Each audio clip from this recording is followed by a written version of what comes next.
Alrighty, it seems like Mom Taku is a co-host, so I think I can start now.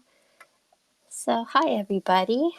This is the first English Eruri Radio that I'm doing, and my name is Emika. I'm probably known in the fandom, at least the English fandom. I do a lot of translations for various content for the English-speaking fandom. And I also like collecting merch. So on my Twitter, I post a lot of merch things. And then since I live in Japan, I do a lot of events. Like I go to the events and sometimes I'll post pictures of that.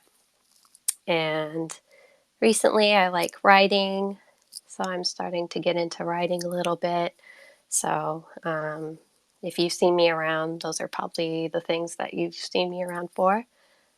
And um, basically, the reason I wanted to try this out is just I've seen the Japanese fandom trying this out a lot using the spaces feature to discuss metas and talk about Eruri and just kind of chat. And it seemed really fun because, I would listen in and the conversations are always really interesting. So I thought it might be neat to try it out myself and see if the English fandom would enjoy something like this. So I'm not really sure how well this is going to go, but try it at least once. And if it seems like it goes well, maybe we could try it again another time. But I put out a survey the last week, I think, week or two, and so a lot of you sent in some prompts and questions and stuff like that. So I really appreciate that. So thank you, everybody.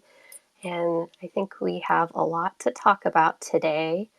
I'm thinking since today's the first one, that the theme can be kind of about starting from the beginning, just kind of talking about my memories of the earlier days of the fandom and kind of how we got here. And I was thinking since it's my first time, I don't do podcasting or public speaking or anything like that really. So I thought to kind of make it a bit easier on myself, I brought in a guest and uh, I chose this guest this time because I believe she got into the fandom around the same time I did. She can tell me one way or the other, but she remembers kind of that same earlier time period. And she's also a podcaster. Some of you may know the You Hear Big Girls podcast. She is a co host of that podcast. So they would discuss the chapters every month as they came out. And she is also a fellow Erwin fan like I am. And she is an Eruri shipper like I am. And she is Mom Taku. So hello, Mom Taku. Come on in. Hi there. Thanks for the intro. I'm Yeah, not like Emeka sure. said, I'm Mom Taku, co-host of the You Hear Big Girls podcast, and I've been blogging about Attack on Titan since early 2014. Okay, so I was that's when I got into. yeah, a little bit later than you to the Eruri game, though, but that's a story for a little bit later, I think. So, Thank you for inviting me. yeah, thank you so much for agreeing to do this. Well, I guess so. While we're on the topic, I thought I would start out with some self introductions. So I was thinking, like, you can tell us what sorts of activities you're known for in the fandom and your personal history with the Shingeki fandom and maybe Eruri in particular. So, can you share with us a little bit about your history? Sure. So I watched season one of the anime, and I will admit that I was not much of an anime person back in 2013, but my daughter at the time asked me if I'd watch a show with her, and I said yes, and I fell in love. And I mean, like when I go in, I go in, and I literally deep dove into all of this. And Tumblr was new to me, fandom was new to me, but I just had thoughts and I needed a place to share them. So I started the Momtaku blog. Actually, my daughter came up with the username Momtaku Oh yeah. because I wanted to talk about my ideas, and I've been lurking on Tumblr, but I recognized that as an older fan, I didn't want there to be any confusion. Mm-hmm. I didn't want, she was, I think she was 17 at the time, and or 16 maybe, and I felt like I was invading a space that I needed to be careful. So she came up with Momtaku. She set up my blog for me and told me to have at it. And yeah, so that was 2014. I started writing a blog post a day with my thoughts about the series, and Mm-hmm. did that for a few years. And then around chapter 91, I started doing a monthly chapter poll. And I Mm-hmm. posted, I think, 5 fandom weeks, crack theories week, and then somehow became an ask blog where for a while there I was answering, hundreds of asks every month. That's Yeah, it not seems like that's kind of maintainable. Yes, how I know you for now. that is that I mean, Shingeki, I would say for 7 years was a part-time job that I loved that I didn't get paid for, and Yeah. easily a 2 to 3 hour a day job. And I mean, just the polls were 20, 30 hours a month. But I Mm-hmm. loved it. I Wow. absolutely loved it. And when the series came to an end, I felt like one of my children grew up and moved away. I just had all this free time, and I miss it. I miss it a little bit. I also love my new free time. So, but yeah, Yeah. just really embedded in this series. And, I mean, I know there's a lot of thoughts about how it ended, a lot of frustrations and disappointments, but I just have Mm-hmm. no regrets. I'm Levi in this situation. It was a Yeah. choice with no regrets. Yeah. So, Well, that's basically how I feel as well. Yeah, so I guess I'll get into mine. I've been in the Shingeki fandom maybe officially since March of 2014. And I think I started reading and watching the series. Well, I remember that I watched the anime first because I was like I had the Japanese version and I wasn't really sure where to get the English version. So I thought, um, I was worried about reading it in Japanese because I had never really read a new series like completely in Japanese before. So I thought, oh, I'll watch the anime first and maybe that'll be easier to like kind of get a grip on the series and like get what it's all about. And then, you know, it, where it leaves off in the anime, I can continue reading in the manga since I kind of know all the characters and know the world building and stuff. And so I started watching the anime around December of 2013. Like the season one had already finished by then, I think. And I was reading the manga for another month or so because I'm a slow reader.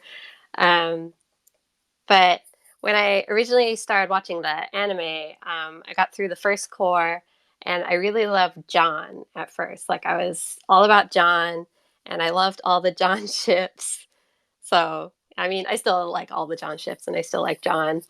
Um, but then when I started watching Core 2, I was really paying close attention to Levi because, here in Japan, he's the most popular character. And it's like, even if you know nothing else about Shingeki, you know Levi. So I was kind of trying to figure out like what made him so special. I was like kind of skeptical, like, oh, he's, another one of these like cool tsoon anime boys. I was kind of like, oh, he better impress me. He better deserve this popularity. But anyway, long story short, he did impress me. So by the end of season one, I also liked Levi. And then my husband was also watching it with me, and I was asking him like about who he liked in the series, and he was all like, "Oh, I like the commander," and I was like, "Who?" like, like I've been paying so much attention to Levi that I like totally, spaced on Erwin, and I would like couldn't even remember who he was and like what he looked like, and it's like, "Oh, who's that guy?"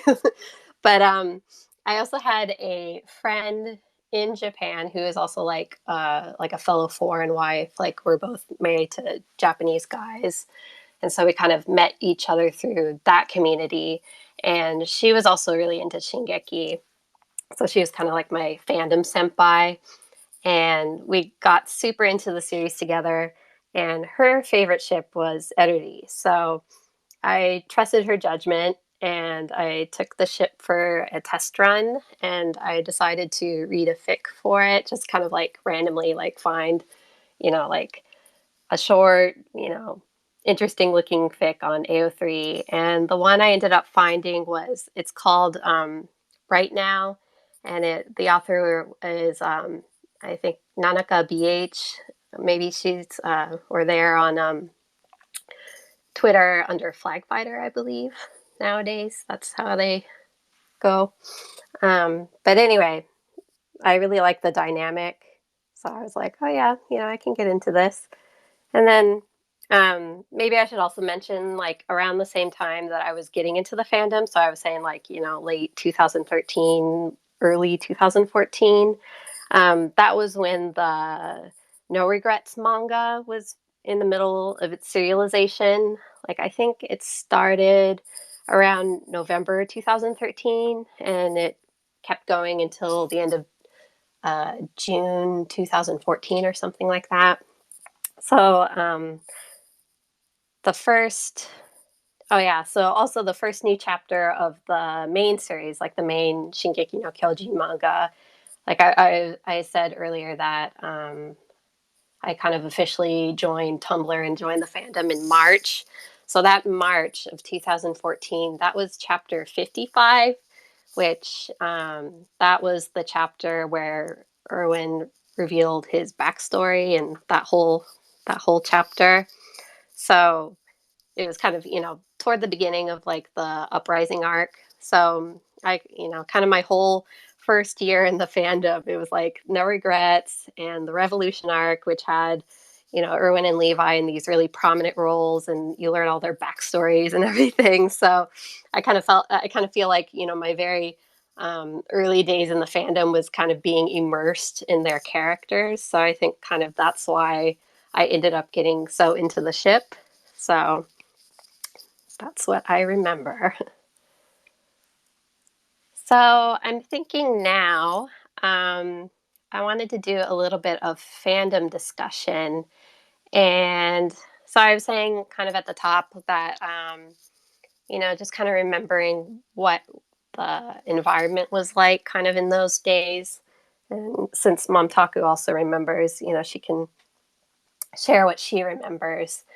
So the first thing I wanted to talk about, I have down here my notes. Like, what do we remember the fandom being like during these big Eruri related plot points in the manga?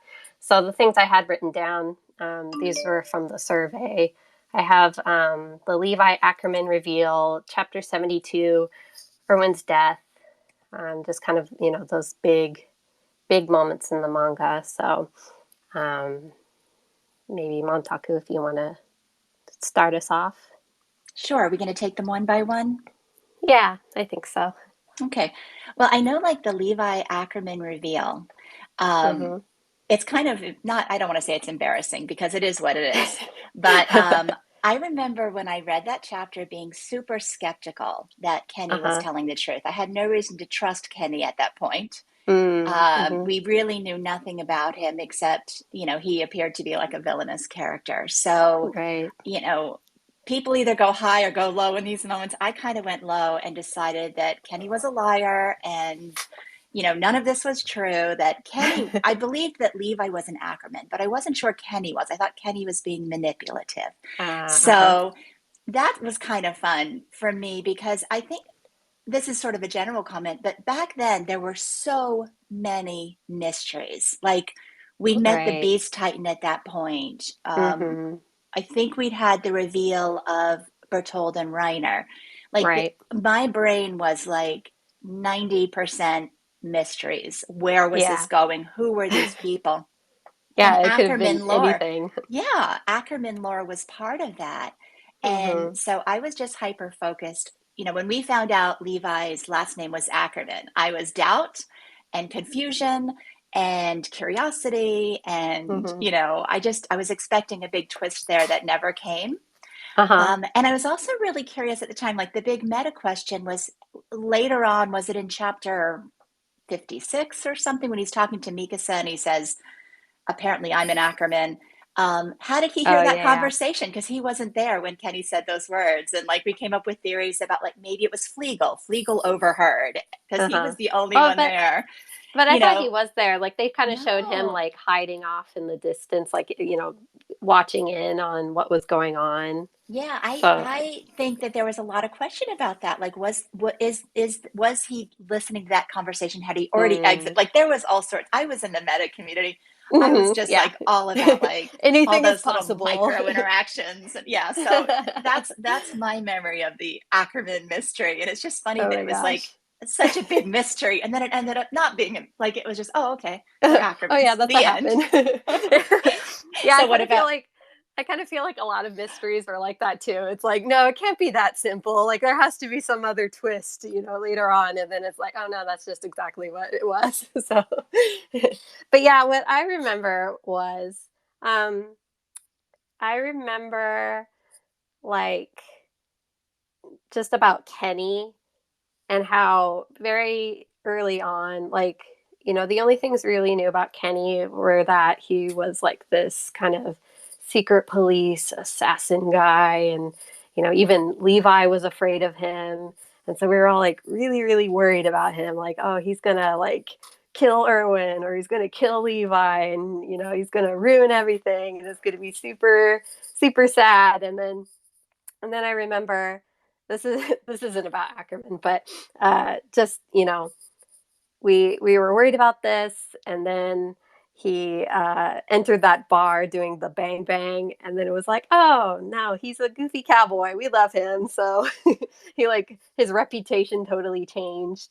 But yeah, I guess the things I remember about Ackerman specifically, um, I mean, maybe this isn't very good, but I remember that like some people shipped Riva Mika at the time. It was maybe I don't know how popular it was, but there was like a prominent person in the fandom who shipped it.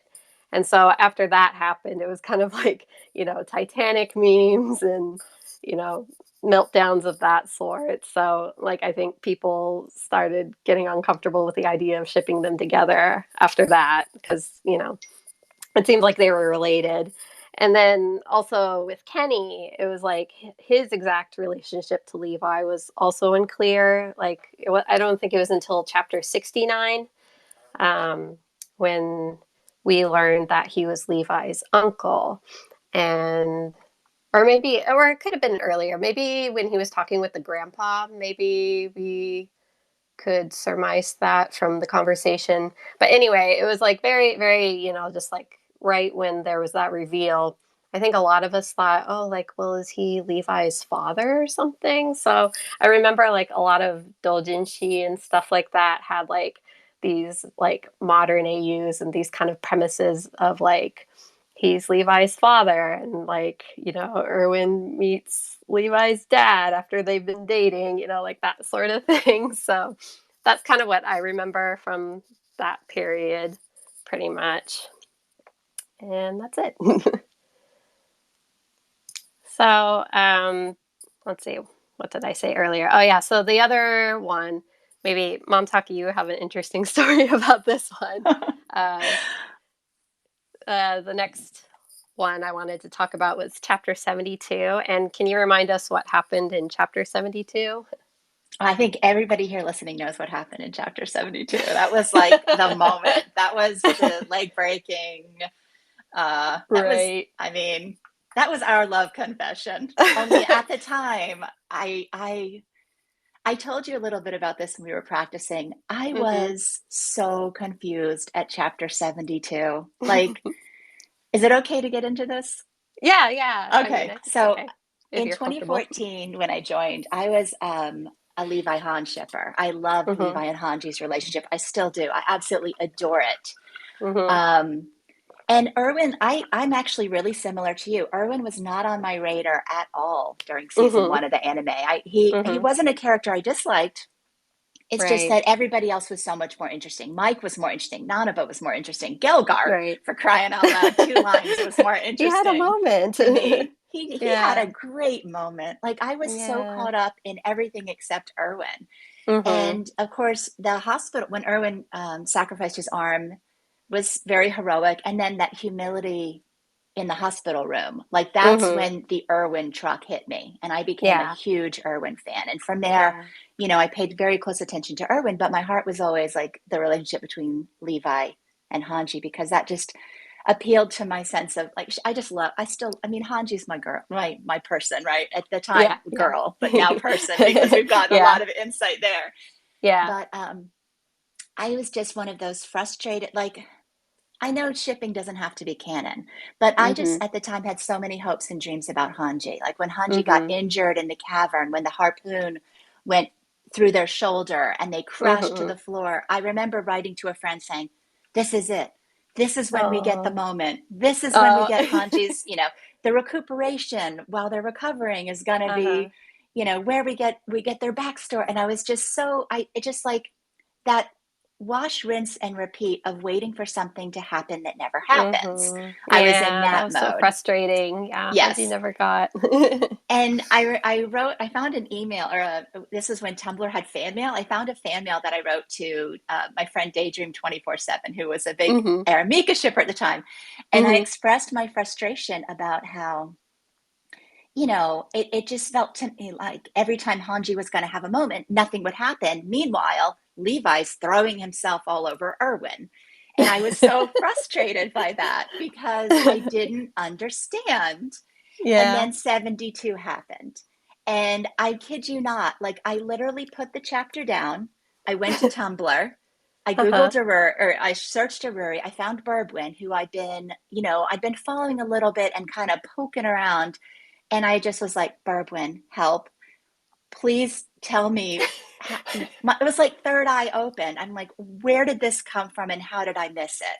Uh-huh. And so Burbwin started feeding me like, I had very, very specific fic requests. I wanted their canon relationship explained without them ending up kissing in a broom closet. Like, Uh-huh. send me any fic that helps me to understand what I am seeing here because I Right. clearly got it wrong. So Uh-huh. 72 was my third eye opened. I had to go back and examine everything I'd thought about, everything I was Mhm. considering. It's like Isayama took a hammer and hit me on the head and said, "You're looking in the look over here. This is what you need to be looking at." Yeah. Yeah. And then I met that was August. By Mhm. December, I was friends. I was really kind of embedded in the Eruri community and Mhm. Lost Causes. She ruined me and a few others. And I mean, I still love Levi and Hanji. I still love their relationship. I still mourn the fact that Hanji especially didn't get the development. I thought they were going to be a main character and they Yeah. weren't. And I think that's, Yeah. when you join a series early and there's a million directions it can go, Right. um, there's a lot of heartache that comes with Yeah. there's a privilege that comes with that because you get to see a story unfold. You're on a ride with an unknown destination. And I think Mhm. about 4 years ago, I really started to manage my expectations for what this manga was going to be and what it wasn't going to Mhm. be. And I Right. became like a much happier reader at that point. Yeah. So that was I my think 72 story. It was like third eye opened and I became a movie shipper. Well, as I said before, I was already shipping Eruri. I think I'd been shipping it for about a year at that point. Chapter 72 came out in 2015. You said August. I Yeah, it was think around so. like, yeah, like late summer, early fall, I seem to remember.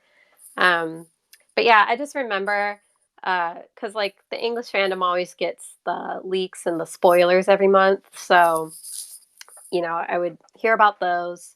And I remember, like, I can't remember if maybe at that point we had only like text spoilers, like people just describing what was happening. But it was like this, it was just describing what was happening. And we were like, oh, no way. That doesn't sound real. Like, that has to be fake. It's like bait for shippers. Like, because it was like I don't know, it just sounds like a romance story or something. Like Levi's like begging Erwin not to go to war, even though he's the commander. Like, and the reason he's doing it is because he's like fearing for his life, and he's like, "Don't go." It just sounds so like, yeah, it just sounds so romantic, like in a very I don't know, fundamental way. But I also remember at that time, like, especially, I mean, the whole time, maybe the whole first 2 years I was in the fandom, it was the Revolution arc, and then after that was the Return to Shiganshina arc. And we were always, every month, like super stressed out. It was like, oh, Erwin's going to die. Oh, Levi's going to die. Erwin's going to get killed, you know, and just every chapter we were like waiting for that inevitable thing that was going to happen, and then like we would psych ourselves out every month. And it was like after the Revolution arc there were like a couple of breather chapters. There was like chapter 70, 71, where they're kind of getting ready to do the next thing. And it was in those chapters that Levi was kind of acting strange. He was kind of acting, asking Erwin kind of these weird, these vague existential questions, kind of like, oh, what are you going to do, after your dream comes true? And, he'd be sitting off, like there'd be a meeting going on, and he'd be kind of sitting to the side, kind of, you know, his head's down, and he kind of seems like he's distant. And I remember that we were all thinking, we were kind of wondering, it's like, oh, you know, like, is he worried about Erwin? Or like, is he afraid of him dying? Or is he like, what's going on with him? And I kind of remember we all just kind of chalked it up to like, oh no, those are just like our shipper goggles. We're just like seeing what we want to see. And then when chapter 72 came out, it was like, oh, we were right the entire time. And like, he was, yeah, like worried about Erwin, and he, um, you know, was telling him not to go to war. So yeah, I kind of remember that being like a really big turning point for the ship. Just from when I started shipping it to that, yeah, like about a year later, like that was kind of a big cornerstone, I think, that I remember. Yeah, I So, was in the Levi and Hodge fandom still at the time. And I just remember hmm at that point, the people like, I mean, I was very much into that fandom, had a really great group of friends there. And at the time, like they saw it too. And I saw like a lot of my favorite writers started writing more fics about like exploring. They also were hmm exploring Erwin and Levi. And Hanji became somebody that, it was like, what if Erwin died fix? And, hmm I saw a lot of readjustment back then where people, I guess, like myself, who enjoyed the one fandom, but this was so big. Like, this just yeah, changed everything. So it was a yeah, really interesting transition for me. And I think for a lot of my friends, I don't think any of those people, I'm thinking like back over the names. I think they're still on Tumblr, they're still in fandom, but most of hmm them eventually left the series. So a few hmm are still around, but yeah, just a yeah, and real I do. seismic shift. Yeah, and I remember too, like the Revolution arc too. Like it did have a lot of like Levi and Hanji moments. Like like I don't know, like I don't know if this is shipper feel, but just like the torture scene. And yeah, I guess they had to do stuff separately from Erwin. Their missions, and you know rescuing Eden and Historia. So I can see how that could be kind of a good heyday for that ship. But yeah. I mean, I have in my notes later on kind of like what I remember seeing even earlier on. I guess I can get into that later, but just kind of like, it seemed like with Erwin and Levi, it was very, very like subtle in the beginning. Like it was, it would just be things like, in their bios, it would just say stuff like, they have deep trust in each other. And, it wasn't any more specific than that. But then, I thought it was interesting because it's like that's like kind of their established, characteristics about their characters. It's like they trust each other, and Levi trusts Erwin more than anyone. And like, Erwin is somebody that even Levi looks up to. So like that's a big deal because like Levi is, the guy that everybody in the series looks up to. So and I kind of remember, especially back then, it was like a lot of just really, like really subtextual things. Like there was the whole, like the thing about refilling the gas tanks. Like I remember that was like I don't know, like maybe the biggest, I mean, it was just a crumb, but it was like kind of the biggest thing at the time that was kind of a hint that it was like, oh, like, I don't know, they just kind of have some rapport, some kind of like thing between them that's like interesting. And we don't really know what it is, but just, it's intriguing. So I think I want to move on. And the other thing I mentioned was about Erwin's death. So do you want to share what you remember about that? Like this one's painful to bring up. I know, Like, I'm and I sorry. can't bring it up without. So the people that I was closest to at the time were Marie, Birdwin, and Lost, and we got those spoilers. And just, I mean, for three Mm, months, this is one of those things where I want to say that I blame Isayama. Like, I think the preposterous setup, Flock showing, I mean, everything about this particular moment was so ham-fisted. And for us in the fandom to have 3 months to mm-hmm. worry and wonder and Yeah. debate, it was an absolute, it was my least, I mean, like, nobody talks about Serum Bowl without like grabbing the whiskey bottle and doing the thousand Yeah. mile stare. And I mean, it was horrible. And Traumatic. I Yeah. don't think for people quickly reading the Tankobon later, they're going to have that. But for us in the fandom, 3 months, two, actually three, Mm-hmm. because I remember the panel of like Bert dying, Erwin dying, Armin dying, and thinking, this is not what I want. This is not, you're taking three portions of the fandom and pitting them against each Mm-hmm. other. And I was really angry about that. And, I kept trying to find ways where, I mean, 3 months is a long time to be able to write meta about your hopes and your dreams. Right. So when we got the spoilers that Erwin died, and of course they were released in the most inflammatory way. Was it you? What was the name of the spoiler back then? Yonku?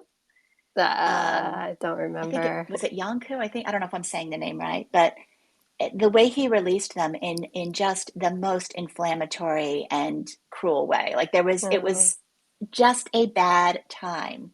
Mm-hmm. Um, but like my friends and we got into this huddle. I mean, I can't, like, it's so, I feel silly even saying the words because, like, you know, real life things were happening. My father-in-law Mm-hmm. was dying at the time, and Oh. I was literally in a huddle with my best friends crying over Erwin Smith for weeks. Like, I Oh. didn't shower. I didn't get, like, oh man, like, how can literature do this to you?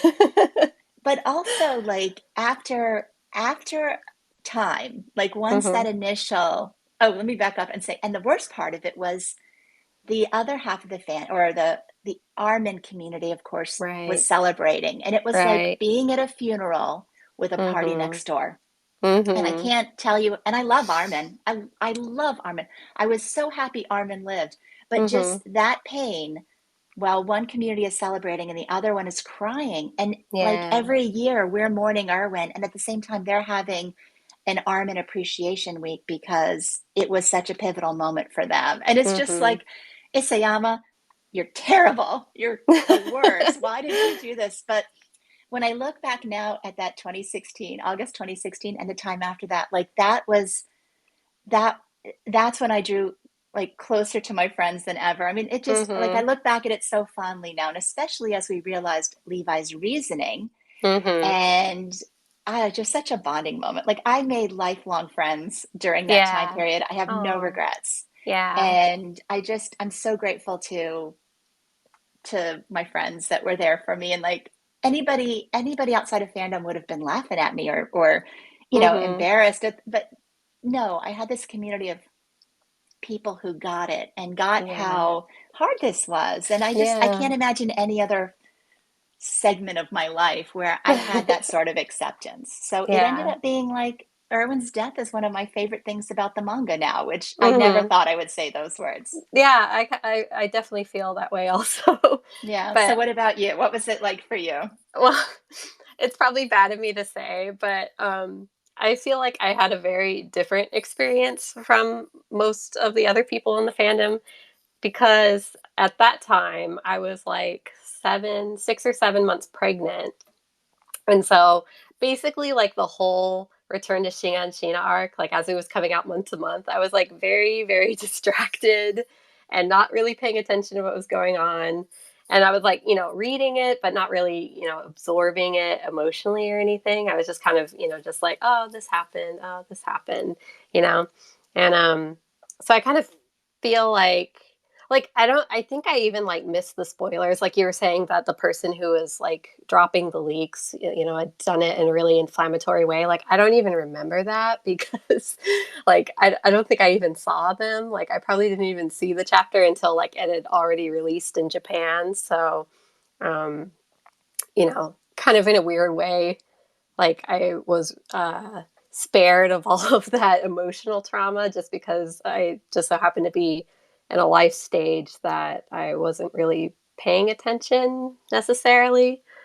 But I do remember, um, like, even at the time, I mean, you're saying that we've all kind of come to appreciate that chapter and that, kind of that moment for Erwin and also for Erwin and Levi. Like, I just remember thinking at the time, like, I felt very clear about it even back then that like, oh, this is like really good for the ship, just as like the storytelling of it all.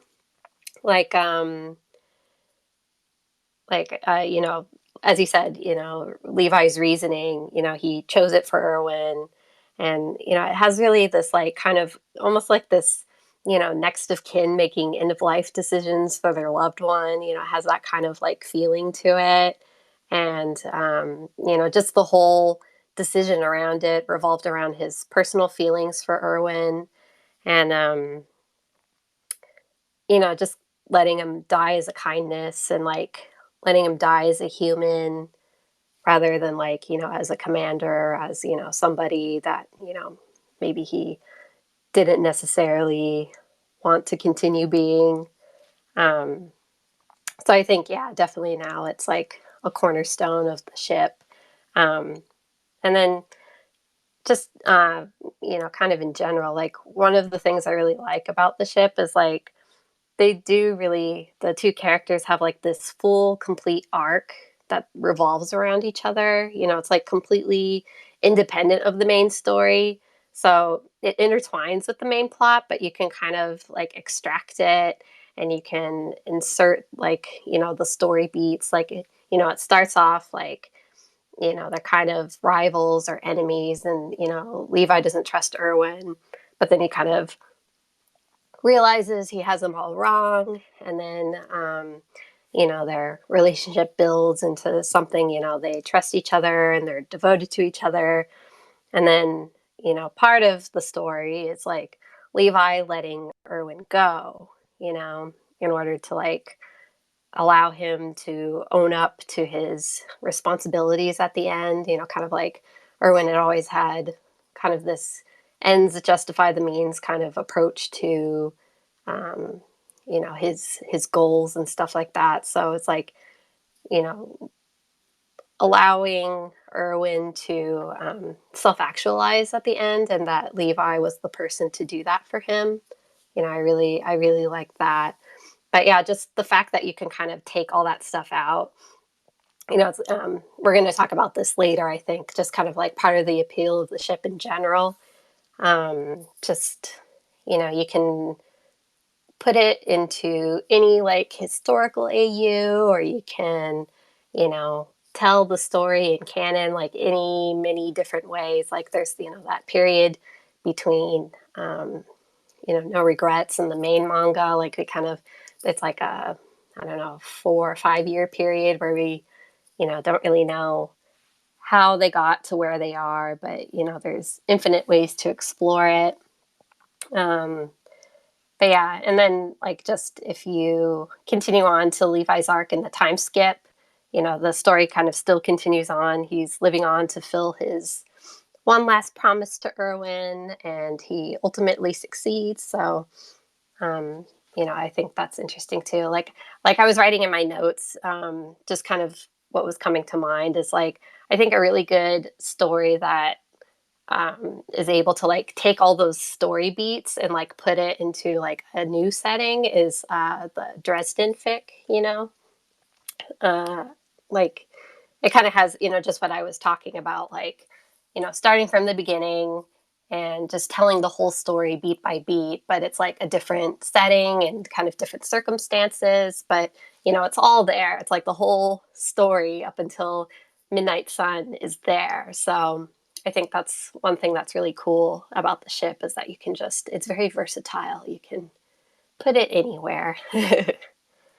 So I think we should move on.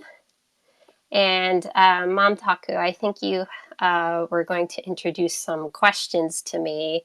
These are from the survey that I opened up last week. So a lot of you were sending in some prompts and questions and stuff like that. So I picked out a few of the questions and I thought I might try to answer some of them. So Montaku, did you want to introduce the first question? I would love to, because this All is right. one I am dying for your opinion on, because I know we've talked in, or in the community it's been discussed. Yes. Somebody from the survey asked, when was it ever mentioned that Erwin created the position of captain for Levi specifically? Yes. Um, so the short answer, uh, it like the person was asking me like if it was canon or they weren't really sure if it was just like a popular headcanon or something like that. So I want to say the short answer is yes, it is canon. But first, I want to do a little bit of explanation, a little bit of table setting here. So I wanted to explain a little bit about the ranks in the Japanese version, just in case anyone isn't familiar. So I want to kind of catch everybody up here. But maybe English speakers know that Levi is known as Levi Heicho in the Japanese version. And actually, that's a diminutive name because his official rank in the Japanese version is Heishicho. And Heishi is soldier and Cho is leader. So literally, it would be like leader of the soldiers. And so in the English version, it's translated as captain. And I have a note here. Some older fans, maybe you remember, there was like the early fan translation had gotten like the heicho and heishicho confused because if you look up heicho in the dictionary, it translates to corporal, and heichicho is like, it doesn't exist in real life. So I think in the past, the fan translations used to translate Levi's rank as Corporal Levi. And so my understanding is that a corporal is like a very low ranking position. So it's not a very good translation. So, but if you ever see like old fics or old fan art, a lot of the times you'll see Lance Corporal Levi or Corporal Levi. So that's why, because those early fan translations would translate Heicho, not Heishicho. But eventually, the awareness of that mistake became more widespread, and now Levi is Captain Levi, and in both the official English and kind of in the fandom mentality, we know him as Captain Levi. Um, but anyway, the other high-ranking officers in the Survey Corps are called squad leaders. In Japanese, it's buntaicho, and in the Japanese version, so as I said, Levi is Heishicho, and he's not a Buntaijo. So why is that? And there are three different sources I found that is touching on the Survey Corps ranks.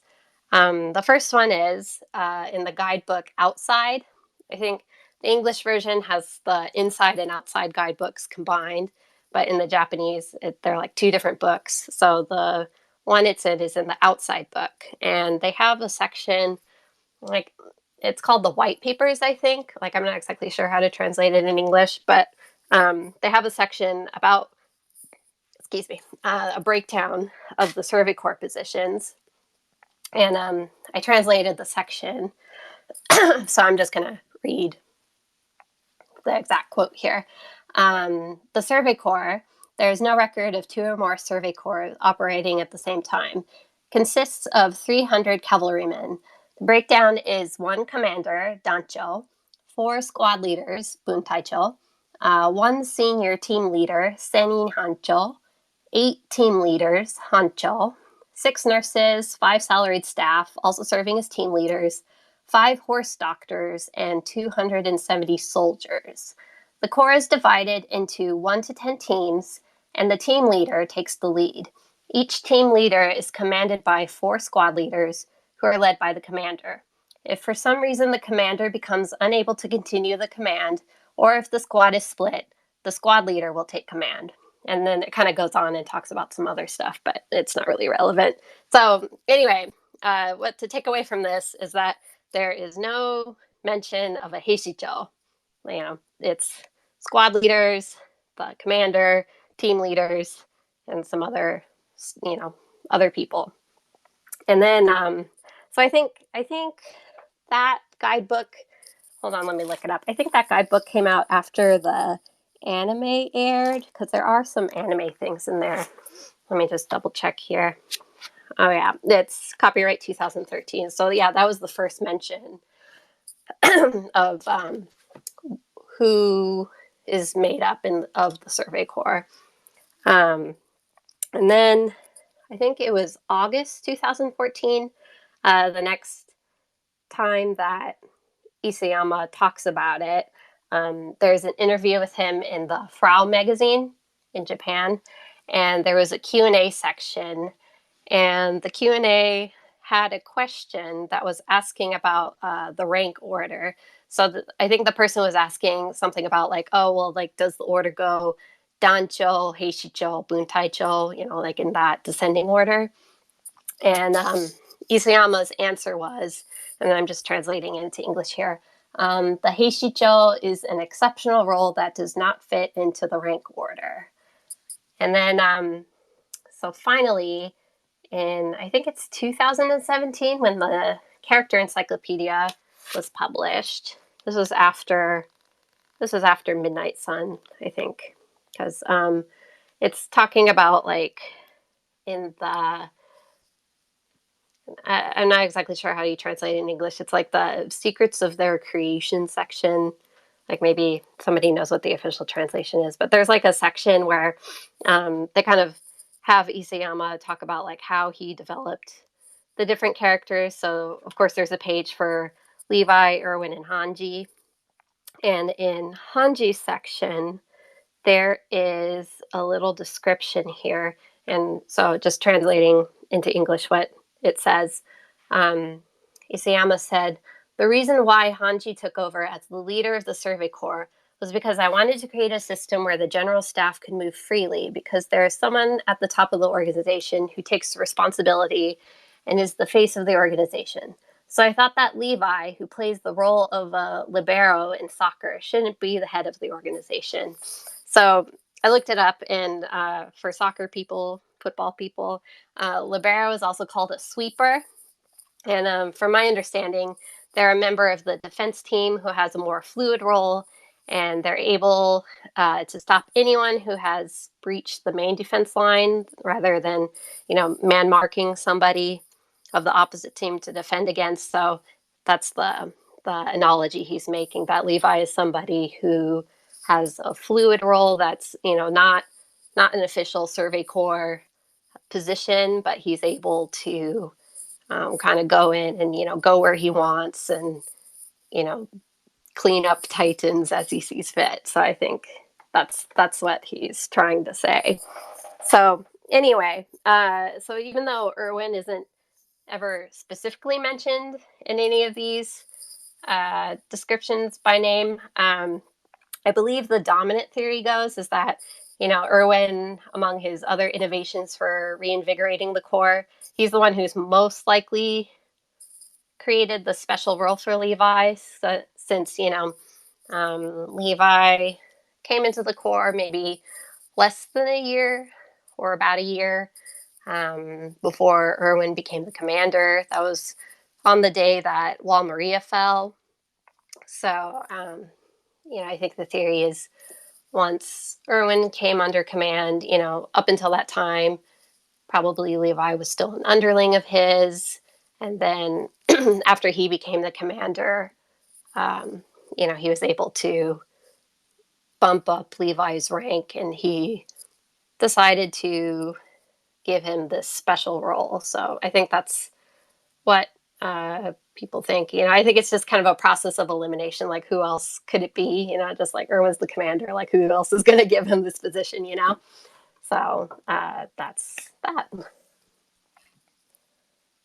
And the only thing I would add to that is, first of all, thank you, because that's some of that I didn't know. Oh I knew yeah. about the Frau and about the white papers that discuss the Mhm. military structure, but about 4 years ago, Lost Causes and I kind of went through this process of how did it happen. And like you, we took the more common sense approach that, when Right. Erwin became the commander, Levi hadn't been around that long. He was still a thug. He existed or regarded. Mhm. I mean, I'm sure Shadis did not embrace Levi with open arms and Yeah. eagerly appoint him. I mean, it doesn't make sense otherwise. But Mhm. when we're introduced to Levi, it's as a special operations squad captain of, it Mhm. just makes so much sense that Erwin, one of the things I love about Erwin is he has this ability to like look at people not from how they appear on the surface, but where their talents lie and who they are Mhm. inside. And that's why he could Mhm. take 15-year-old Armin Arlert, put him at a planning table, put him in charge of Mhm. a squad, and say, find Reiner, you can do this. Yeah. Or take somebody like Hanji, who is a freak, or Mike, who is a nose, like all these people that anyone else would be dismissive of, and look at them and Right. say, you're valuable in this role. He's the Mhm. one that if he was CEO of a company, would find some kid in the mailroom and promote him to vice president because he just sees that ability. You know what I mean? Yeah. Yeah. Yeah. And Yeah. so with Levi, him taking this person who exists totally outside of the military structure, Mhm. thug from the underground, never went through the training, never rose to the ranks, and just creating a role for him where he would shine. It's just Mhm. common. I mean, like you don't have to, it sure wasn't Shadis that did it. Yeah. It had to I be mean, Erwin. And Erwin there had were to captains. Yeah, Erwin had to, beg him to use his the scouting formation. exactly. He wasn't going to Yeah. listen to Erwin on this one either. Yeah. But it just really it takes into account Levi's special abilities and Erwin's kind of understanding of how people operate Mhm. and Erwin's ability to break rules when he needs to and Yeah. creating he couldn't just military structure is such that you have to follow a procedure. Well, Levi didn't follow a procedure. Levi is Mhm. special and Mhm. exists outside of that. And so, seeing how Erwin made a place for him that was just mutually beneficial. Yeah. It fits the character so beautifully. Yeah. And And I think also like Levi has been said also to not have very good teamwork skills. So I can also mhm. see how like being in that kind of fluid role.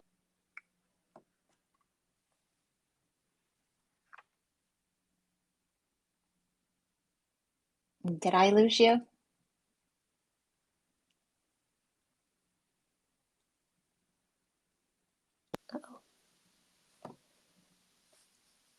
Are you back, Emika? Yeah. Okay, I think we lost you for a My minute. phone turned off. I don't know if you heard any of that, but you were going to say something, so go ahead. Just the only other point was that there was the position of captain in the garrison, but like you pointed out, there were Mm, no captains in the Survey Corps, and Isayama had plenty of time to, like, as many times as he discussed it, and the thought that went into those mhm. white papers, which I think are Yeah. still all online on. You can find them on if anyone wants to look at those. I know julystorms.tumblr.com has a whole Mm. section devoted to the white papers, and Calorescence was the other blogger at the time that gave us full translations of those. So even if you don't have the book, Oh, I good. know that's one of the books I don't have. Yeah. That information is all out there, and was just it's kind of I sometimes like fault Isayama on not on kind of his clumsy world building, but this was one area that he actually did put a lot of thought into Yeah. how the military structures would be set up. So, Yeah, I thought it was interesting, like looking through the book. Yeah, there's like about the military, and then he talks like there's all this big huge section about like the technology of like the omnidimensional gear, like just all this, yeah, like how it works. Like I can tell it's like somebody who put a lot of thought into it, and they like want to explain all of it, even though it's just like bonus material. It's like, no, I'm going to tell you exactly how much I thought about it and tell you everything. Yeah, it was clearly an interest of his. Like if anyone had Yeah. any doubts that he wasn't into military stuff, like that book will convince you. Or he had Yeah, somebody yeah, on the team who was, somebody on the team who was yeah. really into it. I thought I remember like, was it the first volume or something? Like I seem to remember he was like thanking somebody for like helping him come up with the technology. Like I can't remember exactly. It was like in volume one or Yeah, I two or remember that something. too. Like how they Yeah, came up because with the 3DMG and just help with yeah, that type. Yeah. because I remember like in those early chapters, especially, they would have like kind of these little, interstitials, kind of like what the anime has. Um, but they would do it between chapters in the manga, and they would kind of explain like, the horses, or they Hmm. explain about the gear, or they explain about like the walls and kind of how those work. But yeah, it's interesting. Okay, You how about ready the to next move on? question? Yes. Okay. The next question is, I've always loved the nuance of Erwin switching between watashi, I don't know how to say that, and ore Hmm. when he does when he does it and why. It's been discussed a lot before, I know, but I don't know. I think I would love to hear anything to have to do with the nuance of language. So, Emika, this one is clearly for you. Why does Erwin Uh huh. switch from watashi, am I saying that right, to Yeah, ore? you're doing it perfect. Uh huh. Okay, in the middle of that chapter 80 scene, and what does that signify? What do his personal pronouns and general usage Hmm. patterns over the course of the Hmm. series tell you as somebody who understands the language? So, in preparation for this question, I actually combed through like the entire manga, and I highlighted every single time that Erwin uses his personal pronouns throughout the manga. And maybe just that off the top, like I really want to say, like, I think his dialogue is the most dynamic and interesting of all of the characters, because, like, he's in a position where he has to wear like all these different hats, and he has a lot of different relationships with the different characters, like according to his rank and the ranks of the people he talks to, and his relationships with the other characters, just like there's all these kind of different intersections that he has to be aware of. I guess as when speaking Japanese, that's kind of, how you have to adapt your levels of formality based on all these factors. And I think Erwin is probably the character who has to do it the most. So, but anyway, I was combing through the manga, and I think pretty much the majority of situations, all the way up until volume 13, he's using either watashi, which is a polite gender neutral form of I, means I, or he uses wareware, which is a pronoun for we, and specifically we when you're talking, you're representing a group, in this case, the Survey Corps. So, all the way up until that point, we really never see him except in a professional capacity. He's either being the commander, he's being on the battlefield, or he's talking to, like Eden or the other characters. So, of course, he would be, using more polite, neutral language, because he's talking to underlings. Um, but anyway, in the manga, the first time we see him using ore is in chapter 51, and that is during the hospital scene. So, uh, that was the scene. He's in the hospital with Levi, and Pixis is also there. Oh, and I should also mention, in the anime, there was an anime only scene. Like, I'm talking about the manga, but I guess if you want to talk about the anime, the first time he does use ore is earlier. There's like an anime only scene in season one where he uses ore with Mike. Um, like, I can't remember what episode it was, but maybe people remember it was like they were talking about, I don't know, plans or something. It was in his office, so you can go back and look. But anyway, uh, So for purposes of the manga, the first time that I could find was chapter 51. And I didn't explain this yet, but ore in Japanese is a personal I pronoun. It's typically used by men. It sounds masculine, like some people use it to sound masculine, but it can also just be used in casual or informal contexts with people whom the speaker is familiar with, someone who they have an equal relationship with. Um, you know, Earlier in the manga, and after this too, like when Erwin is in the commander mode, he usually uses watashi even around Levi. um, but in this particular situation, you know when they're talking to each other, he's using very plain forms. He's using ore, and Levi always uses those forms because he has a very rough way of speaking.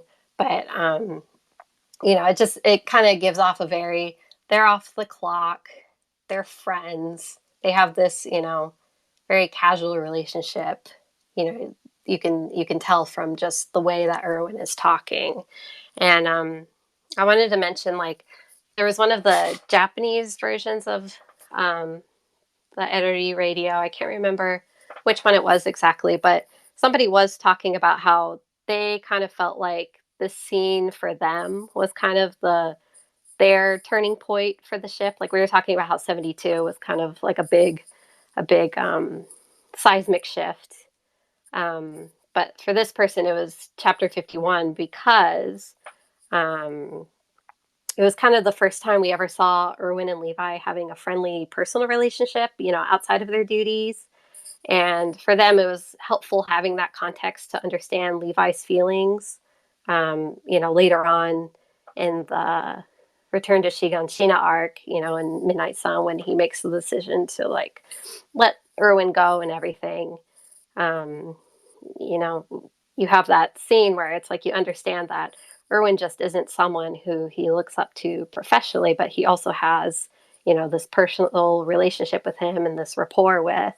So, we get a glimpse of how Erwin talks to Levi, you know, when they're not, you know, doing work or they're not talking about missions and stuff like that. So that was a big that was a big moment for the Japanese fandom, I believe. And I was also saying that Pixis was also in the room with them. So even though Erwin is talking very casually to Levi, at the same time he's talking to Pixis, and he's still using polite forms because Pixis is older than him. So by default, you have to be using more polite forms of Japanese. So I thought that was interesting too. It's just like there's this contrast. It's like he's talking to two different people at the same time, but he's using different Japanese for the two of them. So it kind of, you can tell that, Levi is different. So, and so I was going through, and then after that, there's only 3 or 4 other instances of Erwin using ore, and I didn't go back to double check exactly which chapter this was. I think it was like 53 or 54 or something. But there's the chapter. There's the scene where Erwin is in the carriage with Niall, and they're discussing about, I don't know, like Erwin's plans or something. I can't remember now. I was just looking at the pronouns, but the whole time, both of them are using ore pronouns and omae pronouns, you. Um, and I think what that signifies is that they were both classmates and they're old friends. So, you know, Erwin uses these casual pronouns with him because of their relationship, their history with each other. And then there was another, what was it? Maybe chapter 60 or 61, where there's the flashback of him in the dungeon where he's talking to Niall again. And he also uses ore that time too. So just basically whenever Erwin is talking to Niall, he will use ore pronouns. And then another time he uses ore is in chapter 57, I believe. It's at the beginning where Hanji comes into Erwin changing clothes, and that conversation is interesting because at first when they're discussing about how like Reese's plan is to eat Eden, and they're talking about what's going on and stuff like that. Just some exposition dumps. But that whole time, Erwin is using, like, he didn't use an I pronoun in that conversation, but he did use a you pronoun, and the you pronoun he used was kimi, and that's the pronoun he always uses when he's using watashi. So we could assume that if he had used I, he would have said watashi. But then there's the moment where somebody comes in and says, "Oh, like Reeves has been killed," and they want to see Erwin. So after that, Erwin kind of shifts, and that's the part where he's telling Hanji to get away and that they're going to be the next commander. And at that point, suddenly he switches to using ore and omae pronouns. And so I was kind of like, oh, like, why is this exactly? Because it's like in the middle of a scene, he's switching. And so I asked my husband to kind of read it. And his take on it was he was thinking it was because maybe Erwin is more agitated than, like, the situation is kind of more dire now. So he's using rougher speech. So I thought that was kind of interesting. But anyway, the very last time he uses ore pronouns is during chapter 80, and that is during the wooden crates scene. Maybe any Eruri fans all know what this one is. So Erwin and Levi are standing and talking, and the rocks are coming, and the Shinpei are all screaming and crying, and they're talking. And Erwin says something like, oh, he does have a plan, but it's going to involve him dying.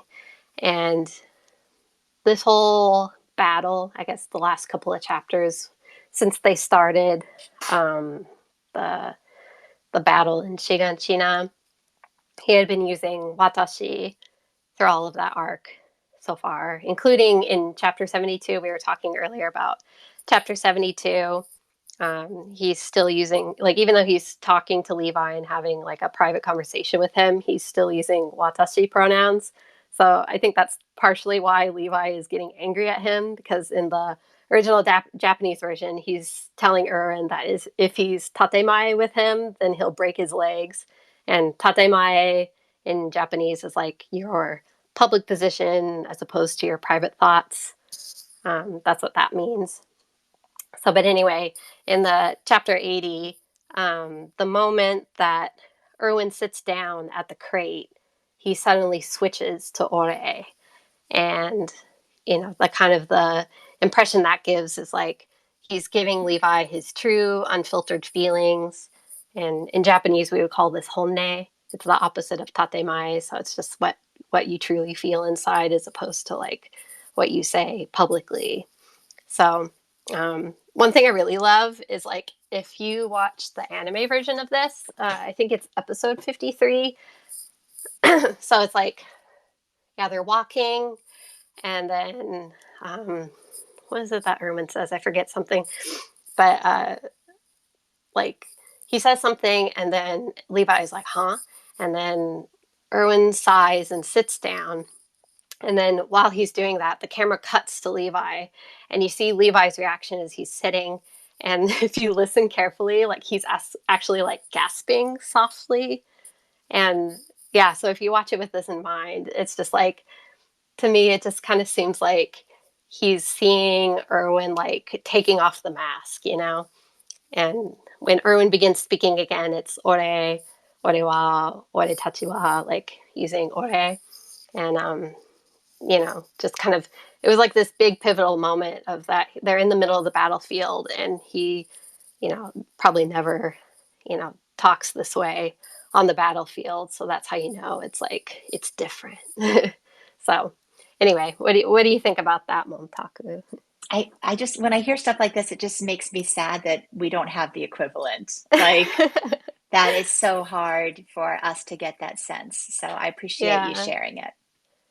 Yeah, it's interesting. I mean, it's not everything. Like, I think sometimes people put a little too much stock into the Japanese version. Like, it's going to have all these deep meanings that you could never get in English. But I mean, I still feel like in the English version, you kind of get that Oh, sense. absolutely.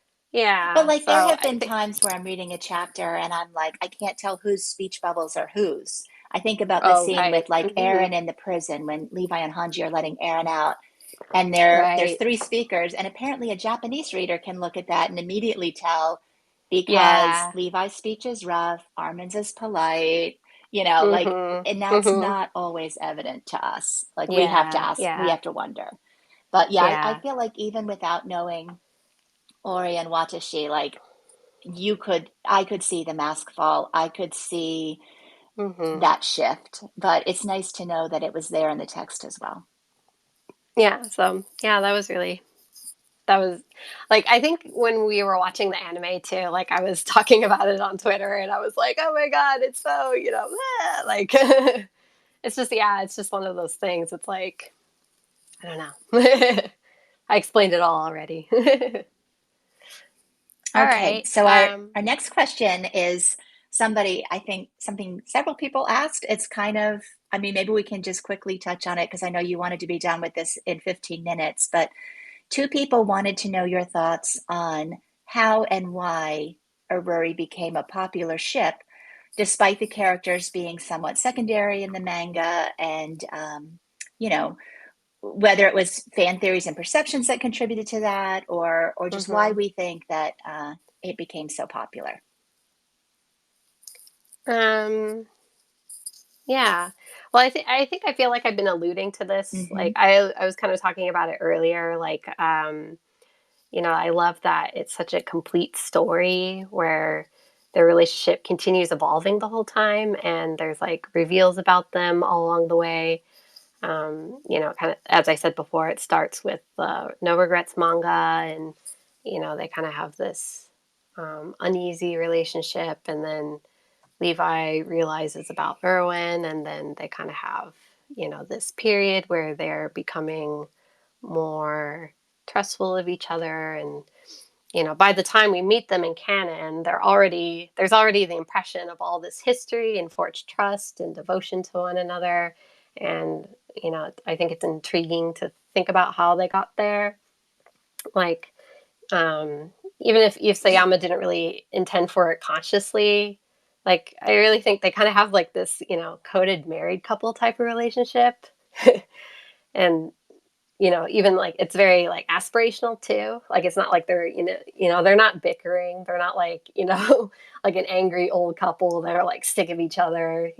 They're just always like they're very established, and it's like lots of unspoken.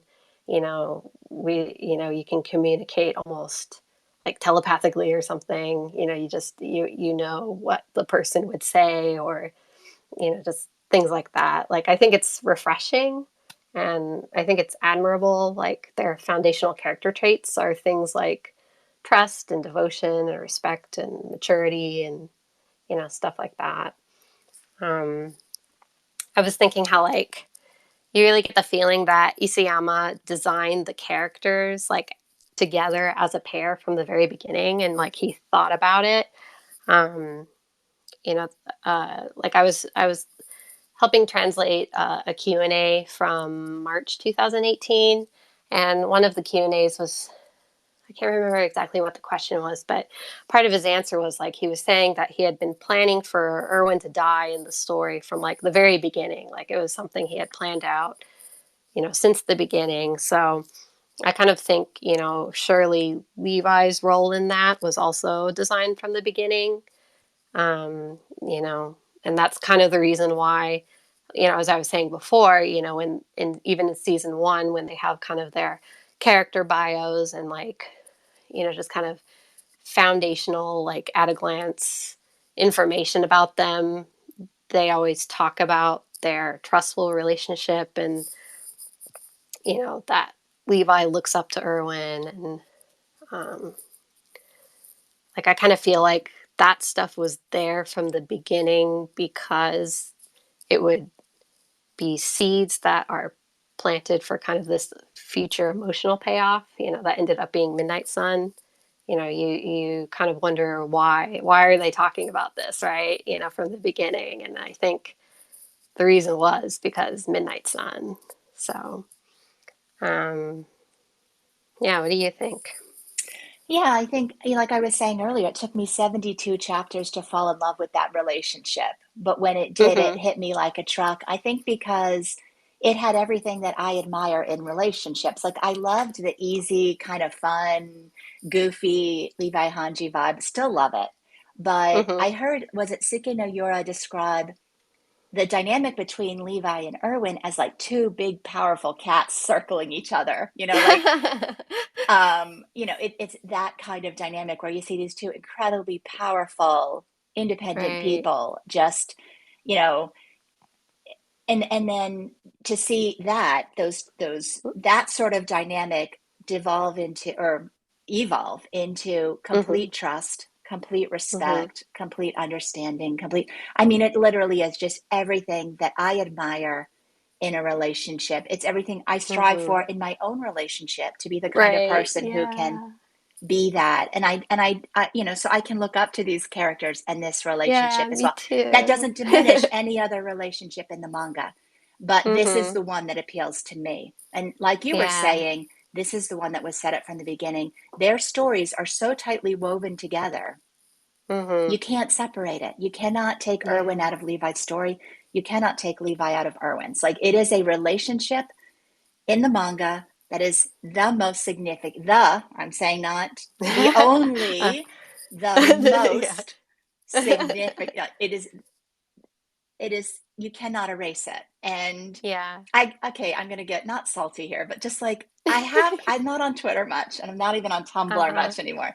But I have to Mm-hmm. laugh that like anytime we get some really great merch, like people Mm-hmm. act like there's some like Eruri mafia in Japan, like I forcing, think people call it the Eruri Nadi or something okay, like that. whatever. Like, no, no, no, no, no, no. The merchandise makers make merchandise that will sell. And what makes Mm-hmm. merchandise sell is popularity. Eruri is Mm-hmm. not popular by some like devious, underhanded manipulation. It's Right. just, it's just a great ship. Like Yeah. it's just great. And like everybody recognizes that it's just not everybody. Most people recognize that People it's who ship well, it. people who yeah, but even people who don't ship it. That's what I love is when like I go into my like dude bro discords where it's like all these like no Mm-hmm. homo dude bros, and anytime Erwin and Levi come up, they're all just kind of like, yeah, yeah, yeah. I mean, they don't even try to fight it. Like, You can't deny it. and I think they too also love it. Like Erwin appeals to me, Mm-hmm. middle-aged mom with kids, and them, Mm-hmm. neckbeard dude bro who likes, I mean, like he just has so much appeal as a character. He's such a good Yeah. man. Like he's not a Mm-hmm. tyrant. He's flawed, he's imperfect, he's doing the best he can, he's beautiful. Like let's just say it. But he and Levi Yeah. both, they're great characters. And I'm a reader. I love to read. I love all sorts of books. I have my type. And I've said this before, like I've read the classics. I read Erwin is one of my favorite characters ever, and Levi too, Mm-hmm. in any Mm-hmm. medium. Like they're just good, rich, fully developed, beautiful characters. And the fact that they're together is just Yeah. bonus on top of bonus. Yeah, So this is definitely. not us manipulating the market, people. This is Yeah. just We're just reading the page. we're reading the page and the merchandise people are responding to it because they want to sell their Yeah. merch, and people love this ship. Like we're not, Yeah. this isn't evil Fujos or whatever it is. Like this is just a great ship, guys. Yeah. Yeah. Yeah. And like just that, I think that foundation of trust and depth, like I was thinking too, like even that alone is like very, like I want to say like sexy almost, like Mm-hmm. I think people talk about like like even like the sexual content, like in the fan art and fanfics and stuff, like it gets like really intense. Like there's like a lot of like, people explore a lot of like acts and paraphilia that I'd never really like considered or thought about before. But like, I trust it because, I know the characters and I know that they have that foundation of trust and depth. So it's like, okay, I can go along for this ride, like I know them and I trust them. And then, yeah, it always ends up being really amazing because they have that Mm-hmm. foundation. And like I was also thinking too, like there's like just some charm to like their aesthetic appeal, I think. Like it's kind of hard for me to explain, but what I put in my notes is like their opposites attract, but not necessarily personality wise. Like, you know, just their appearance, they are like a light dark, big small, tall short. Well, Um and Erwin's like but such a goody two shoes, and Levi is the thug, so you get that dynamic yeah. too, where it's like good boy, Yeah, bad boy, yeah. except it's the opposite, right? That one gets turned on its head. Nerd and jock. Nerd and jock. Yeah. But I think, yeah, I mean, yeah, I think the ways that they contrast are like kind of almost unusual in a way. Like, yeah, just like Levi is small and he kind of has like these soft features, but he's also like the strongest character in the manga. And he's also like really grumpy. He's like a true curmudgeon. And then on the other hand, there's like Erwin, he's very more like classically masculine, handsome, and he has, however, these boyish dreams and idealism, which is very different from Levi. So I think that's also interesting too. It's like they complement each other in such a way, like they compensate for each other's weaknesses, but they also make each other's strengths even stronger, Yeah. and I really love that. Yeah. Well, I It's was just a thinking, good ship. it is. Well, I was thinking for this, so we are kind of in the meta section, so we're still talking about what we think the appeal of Eruri is. So I was thinking maybe at this point, like if some people wanted to try and invite themselves in and maybe give their own thoughts. So if anybody wants to say what they think, anybody? Well, we're waiting for people to join. Let me ask you this. This was also in your survey. Do you think Levi ever went back to Paradis during his lifetime to visit Erwin's grave? Mm. I don't know if people are gonna like my answer. Well, what I'm thinking is, oh, somebody's requesting, so I No, can no, no, delay no, my no. answer. I'm just kidding. Oh, I see Willery is requesting, so let's let her in here. Okay. Hello.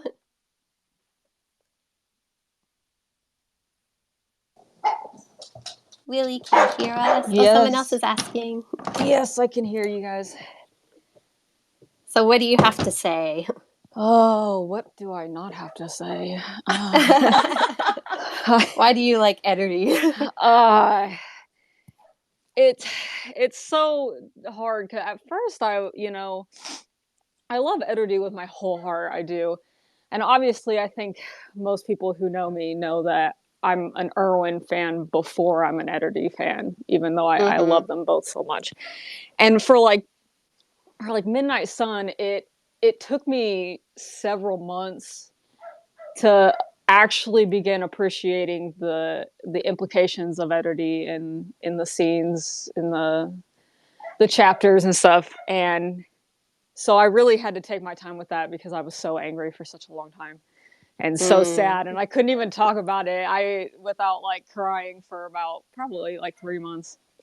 Oh. And so I was kind of behind the curve on the Eruri love there, but I did. There's just so many. I don't think I'll ever have another ship that just has that many canon implications. Like people can argue it's platonic, whatever. And maybe it is. I don't care. But we were just so well fed the Mm-hmm. whole time, and I don't really have as many series as I've been into. I haven't really ever thought about how well fed I am in other fandoms as much as I am in this Mm-hmm. one, and so nothing else is going to hit the same. And uh, even after his death and, you know, the time skip and everything, there are still parts of me that, you know, think about what could have been.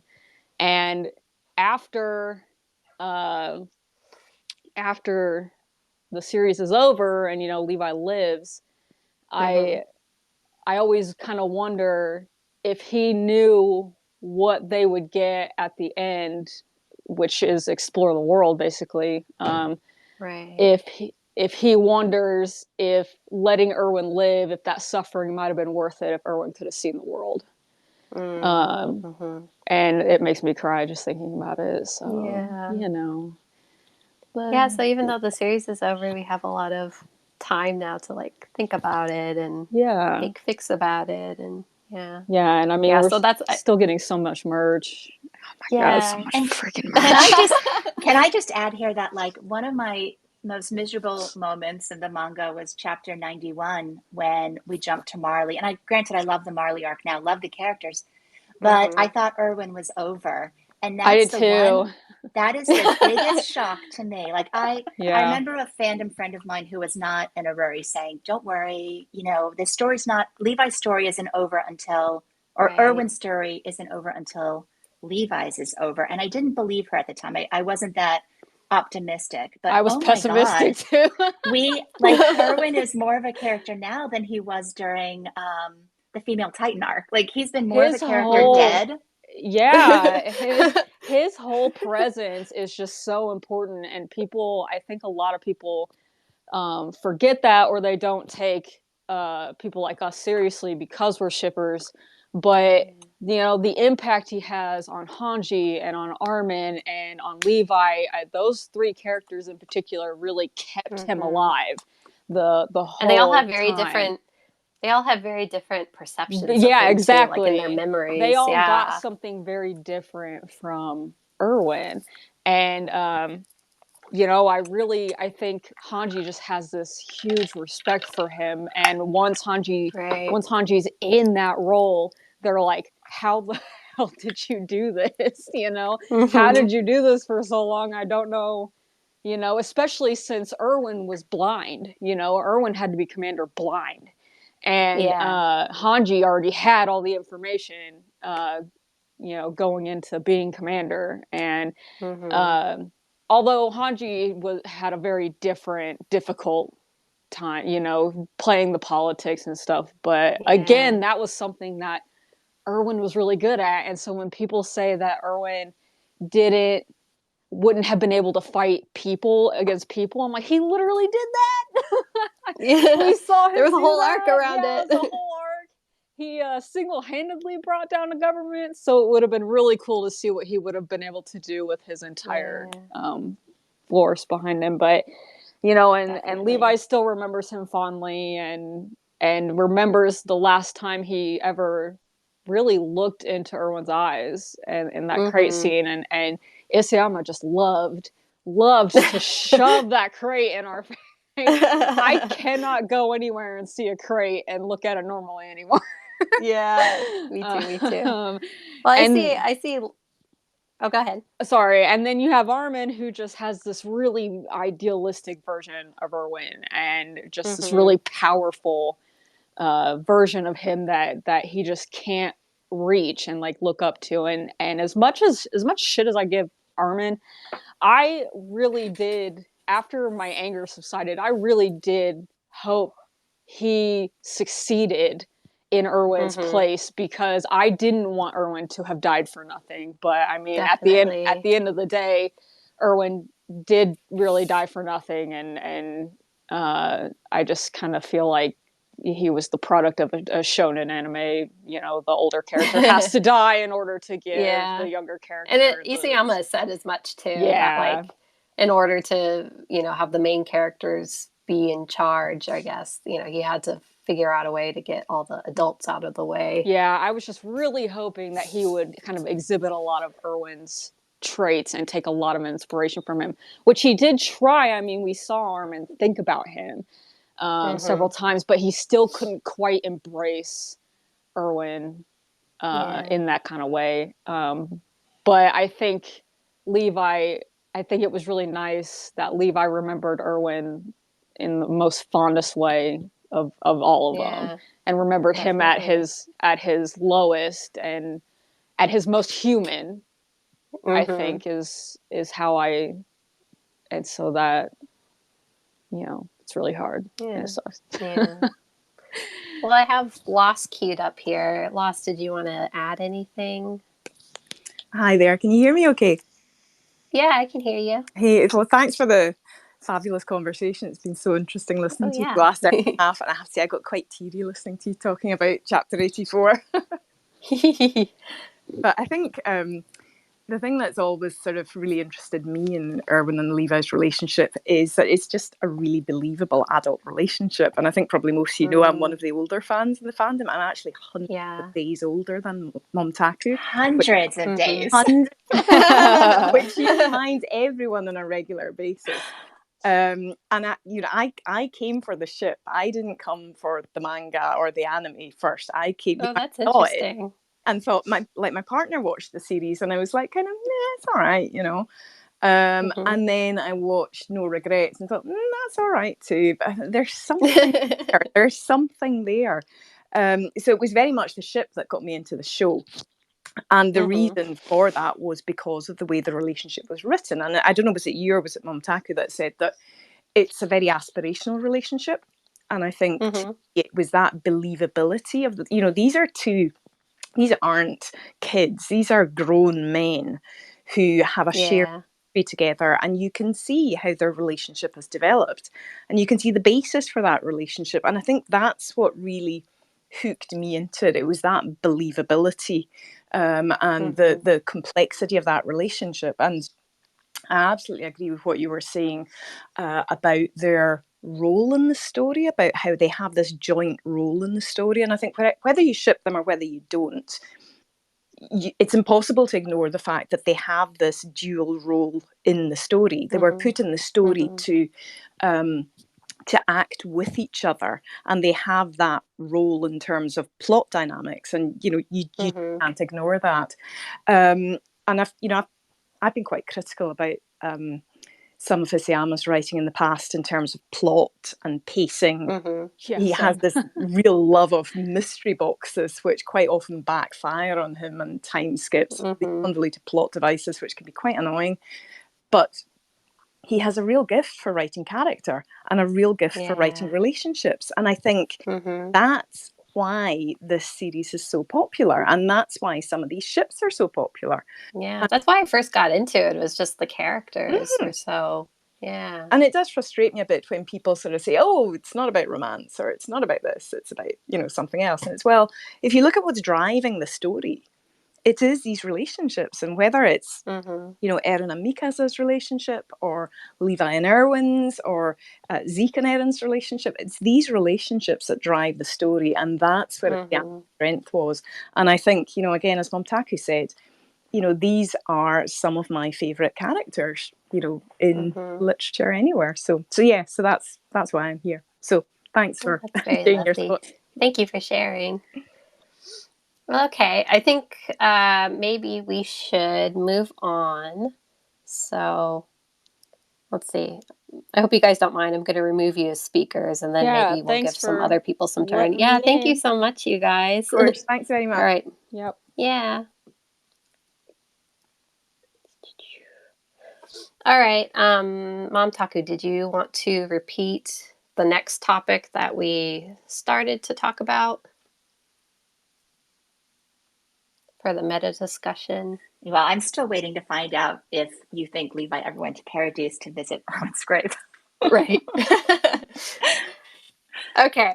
But if we want to skip what I that want to one. say about that, I mean, I'm thinking like, I'm even though saying he no. would, My opinion is no. So I'll go ahead yeah, and come out on that's my opinion too. Yeah, I think even though he would want to, like, I wrote in my notes, absolutely not. Yeah. And the reason is just because I think Levi would probably be considered a pariah to the new Eldian Empire, because he was one of the people responsible for killing Eden. Like, I know that, Armin took all the sole responsibility for that, but, just, you know, his, like maybe his place in the society. He was kind of a has-been as it was by that time. He's very stuck in the old ways. That was kind of what defined him in the time skip. I just kind of imagined that, the Empire would be holding Erwin up, as an idol, maybe, like kind of Exactly, in the way that they appropriated like the dedicate your heart motto for their own ideals, kind of divorced from the old ways of the Survey Corps. So I can see how, like, he's an idol and Levi is somebody who's, stuck in the past and, like, helping, people who ideologically are against them. So I'm not sure, like, if it would go over very well if he ever tried to come back. Um, and I even wonder too, like Flock died, but surely maybe he had told people what had happened in Chiganchina and how Levi was basically responsible for letting Erwin die. So I also kind of wonder if, like, they knew about that and maybe don't have very positive feelings about that, because it's like, even Levi's friends like Hanji and yeah, of course Flock, like, they didn't understand why Levi made the decision that he did. So I can see how, like, people who don't even know him would really not understand. So it just kind of seemed like he probably lived his life in exile, probably. But on the other hand, I kind of think no matter where Erwin is, um, Willie was kind of talking about this, it's like Levi was the last one to kind of see the real Erwin, the human Erwin. So it's kind of in a way like that's where he lives, is like inside Levi, like the real Erwin, yeah. like not, the ideal of him or, just what people thought he was. Like he's already, the real one is already inside of him. So I think, that's probably good enough for Levi, I would say. Yeah, I was nodding Um, along when Willie said that too. That's a point I really appreciated because I don't think that mhm, Levi needed to go back to Paradis to feel connected to Erwin. I think right. when he buried Erwin, I think he could feel connected to him in other ways. And, I think if he ever was on Paradis, he would certainly go. But to Yeah. make a special trip there when he could feel connected to Erwin in many other ways, Hmm. I liked what Willie said there. Yeah, definitely. Or who knows, like maybe Historia did him a solid and like secretly sent him the remains, like Erwin did her a solid back in the day. He let her like fight in battle, even though it's like if she died, then their whole plan would, be messed up because she was supposed to be their queen after disposing the old king. So, I think I would say maybe she would have some sympathies there. I guess her role kind of after canon is kind of unclear, but Yeah, I would say that she has sympathies to all of the characters who aren't coming back. yeah, clearly. Yeah. All right. Well, does anybody else have any thoughts? So if anybody wants to try and call in, we can get you speaking here. Does anybody have anything to say about it? We have said all that could be said. Hardly. I always feel like you get two or three Eruri people together and it's Oh, there's never, somebody. yeah.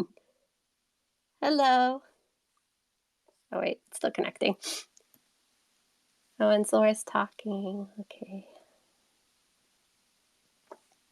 Hello.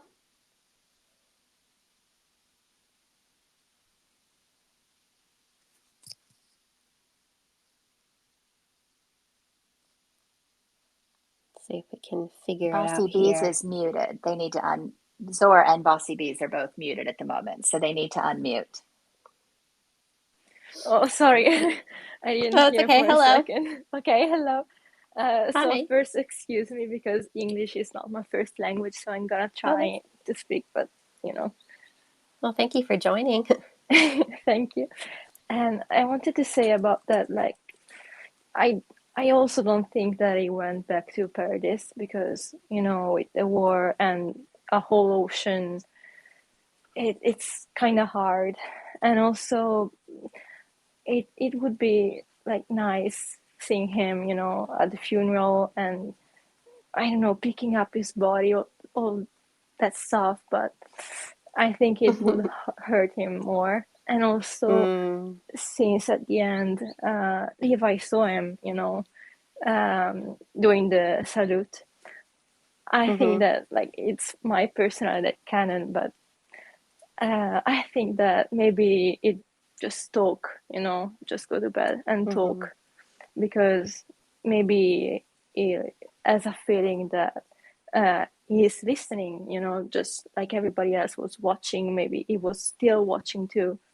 And Right. I hope that they met back in the pets. Yeah, like they showed in chapter 132 how, I mean, there's debate over whether it was literal or if it was just kind of a figurative thing, but just It was literal. yeah. But just the idea that they are watching over them and like, you know. I mean, Isayama gave us heaven and put our favorite characters there, so you sure know Levi's going to join them. Yeah. Like, there's no way Yeah. he's not. Like, that was such a kindness on his part to give us that version of the afterlife. And even though paths faded away and their existence of that sort faded away, I've always decided that I was going to appreciate that he left it open, that there is something of an afterlife in the canon Attack on Titan universe. Yeah, for sure. Well, what do you think, Zor? I think the correct answer is Eruri is canon, and Thank you, caller. No, I just honestly I just came in because Jay and I have been listening intently, and at some point, as you were talking about the differentiation between Ore during the crate scene, I'm sure that 90% of us, if not 99.9% of us, were all just like ready to burst into tears.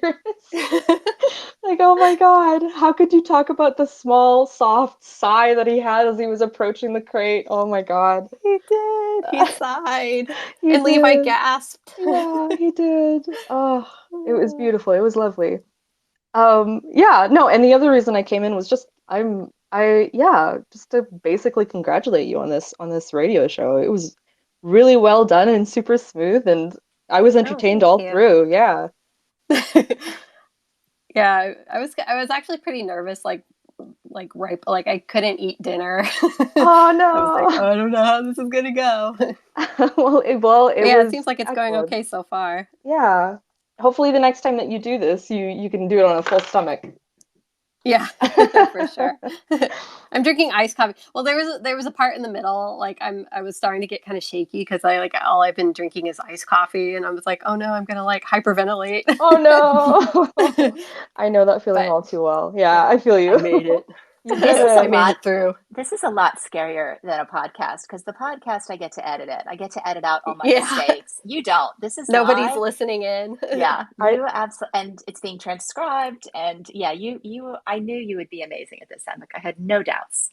No, I don't know. I'm honestly like just sitting here as like a guest speaker and seeing like 90 people listening in. Yeah, that's insane. So intimidating. Oh my God, thank you, everybody. Oh gosh. Oh, that's very nice. Thank you. Thank you. Well, we do have one or two last things to talk about. I guess I'll cut you guys off, but thank you, Bees, and thank you, Zor, for giving your thoughts. Thank you, guys. Yeah. Okay, hold on here. Okay.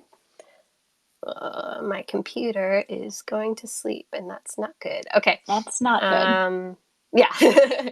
All right. Well, Mom Taku, did you want to introduce, maybe we would say this is the last topic for the night? Okay. What would you like to Can talk I about? ask the question that I had of you? Sure. Okay, so you, like me, have given 7 years of your life to this series and invested a lot of time and your personal talents into it. And I know you're probably like me in that this was something of a part-time job, and you were, Mm-hmm. and at some point, Isayama became kind of like part of your family. So I guess my question, Yeah. like dream scenario, you had 5 minutes with Isayama, and you could ask him one thing. What would you choose? I know it's hard because like I need like 3 hours with Isayama, but Yeah. if you had 5 minutes. I mean, if it wasn't Eruri related, I would probably ask him maybe about kind of the overarching themes and like if he had some intentionality of like politics or what, the kind of things that people are debating about now, like some of the more controversial aspects. Like, I don't know how well that would go over, but um, that's probably the thing I would ask about in general. But if I had to ask something Erwin and Levi related, I feel like I had a couple of different things, but when you asked me this, just the one that popped into my mind is uh, I'm curious about the page in chapter 55 in the classroom. And maybe you guys know what I'm talking Yep, about. that's a good one. There's a page in chapter 55 in the Japanese tankobon. You don't see this at all because it's completely cut off. But in the Kyojin 10, they show the full, like what he drew. And if you look into Erwin's childhood classroom, there's all the kids, and on the very edge of the page, like where the printer would cut it off so you don't even see him, there is a little boy who looks exactly like Levi. And I would just want to know, like, did you do that on purpose? What does it mean? Yeah, it's not even a I'd case probably of ask him same that. face, it's the same clothing, it's the same everything. Yeah. Like it's such an Easter egg. Yeah, especially in chapter 69 too. Yeah, when you see him and he's wearing that little hoodie. And then the anime too. Like they even have like it's kind of almost like a shout out to that Easter egg because in the opening of the season 3, they kind of have like a little scene where they're like both kids and they're in the same space. So, I kind of feel like I mean, maybe, it's kind of like maybe the answer is in my heart already. It's kind of just like this thematic, like they're interconnected as characters. Levi has been with Erwin from the beginning. You know, he's like a part of his dream now. So I can see how that could be symbolic, like, um, and in the end, too, Levi is the one who leaves him with his dream. So I can see how, it's, just kind of symbolic or, you know, represents that in some way, Hmm. just the relationship and how, um, you know, their lives are connected. You know what I mean? Yeah. What do you think?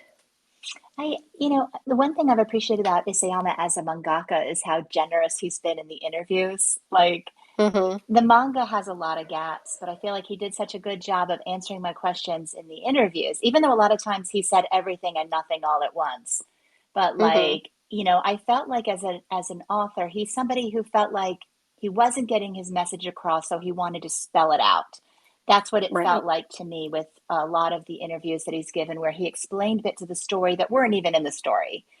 Mm-hmm. Um, so I feel like in that way, it's like he gave me enough that I'm satisfied with basically everything. I also kind of zeroed in on Kid Levi because that was just such a cool moment. But Yeah. I mean, if I had 5 minutes with him, I would be so overwhelmed with questions regarding like Historia and Emir and the other Same. characters, but not necessarily Aruri, because I feel like I got everything I wanted and then some. Like I got so Mm. much. I would just want to thank him for creating them Mm-hmm. and for everything he put into it, because while I have disappointments with the rest of the story, this is an Yeah, area I have no disappointments. I am just definitely. so happy with it. And I just feel like you were saying, and we got, and like Lost said, we got a complete relationship. We got start, middle, and end. And Yeah. even the end was so, so good. Like I just Yeah. can't, I can't No even, notes. yeah, man, good stuff. Yeah, that's good.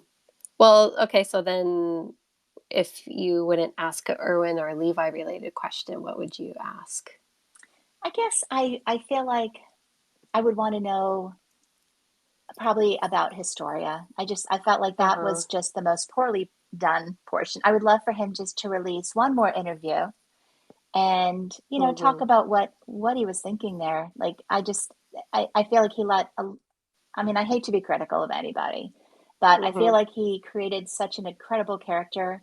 And he did this with a few people. He did this with Reiner as well. I mean, they get Yeah. built up to the point where you think that they're main characters and that they're important and that there's a Yeah. mystery and that there's going to be a solution.